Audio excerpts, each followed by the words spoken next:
This is my culture box. Inside are items that symbolize the 5 identities that I believe make up the core of who I am. Outside are pictures that I believe represent how others may view me because of those identities. In the matrix of domination, I'm in many ways at the top. But as my identities intersect, there are also places where I am disadvantaged. First thing I'm going to show you is a picture. This is my husband, Stephen, and I, and this represents my heterosexuality. It is a major part of who I am because my husband and children are the most important people in my life. Through my life, because of my heterosexuality, I have not experienced any hindrance in regards to being married or having children. It is easy for me to be part of social groups for couples and families. My children were not teased or discriminated against because of their parents, because we do represent the acceptable family system in the United States. This here represents my Cajun heritage. I do consider myself a cultural Cajun. I enjoy the way of life here. I do not have necessarily French Cajun blood, but it is where I was raised. I love that I live here. I love our music. I love our food, our joie de vivre, or joy for life. Living here in South Louisiana, my accent and verbal expressions cause me to fit in well in social situations. But people from other places can sometimes make assumptions about my intelligence based on the way that I speak, and because of negative presentations of the Cajun culture in the media. I recognize that as a white woman, I have the privilege of choosing to identify in this way, while a Latina or Black woman does not. They are categorized by their ethnicity or race by the outside world, and it affects their life in multiple ways. Next, I have this cross because I am a Christian. For me, this is my number one and true identity. All others take a backseat to that. Being a disciple of Christ informs all of my decisions and interactions. My desire is to move through the world in the ways that Jesus did and to treat people in the ways that he did while he was on earth. I do not always succeed in doing this, but it is my desire and focus each day. Being a Christian in the U.S. and especially in the South is not difficult most of the time.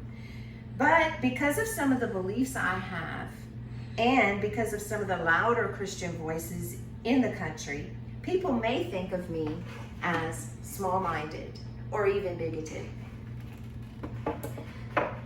Because there are some Christians who speak or behave in hateful ways, at times, some people have very strong reactions against people when they find out that they are Christians.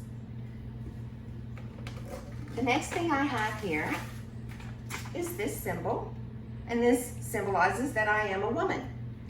Although my sexuality, race, and even cultural identity can create ease for me in fitting in, and have privileged me in many ways in my life, being a woman can lead to discrimination in some cases, especially in Southern and sometimes even Christian culture. In some streams of Christianity, women's talents and abilities are seen as secondary or complementary to men's and should be exercised only under a man's authority. Thus, I have the word submit. This fits in with the systems of power that exist already in the United States, where even when women work outside the home, they are still, most of the time, majorly responsible for the care of the children and the care of the home. Women are also at a greater physical risk when they leave the home of assault and rape, whereas men do not have that same risk.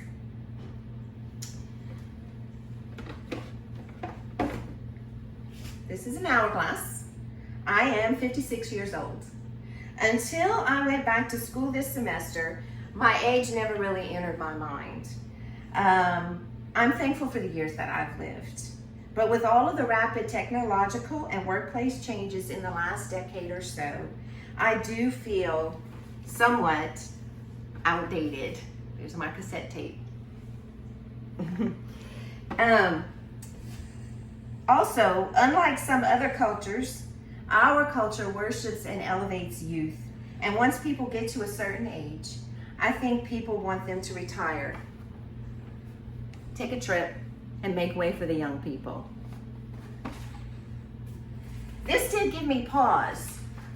These thoughts and ideas gave me pause as I considered furthering my education and really making a total career change. But I do feel age brings things to the table that are important, so here I am. This assignment was not easy for me. Because of who I am and the identity groups that I belong to, I haven't really thought much about my social identities. I haven't had to. I know that makes me privileged, and I know that I need to be aware of where I'm situated in society and my potential biases to be an effective and compassionate social worker.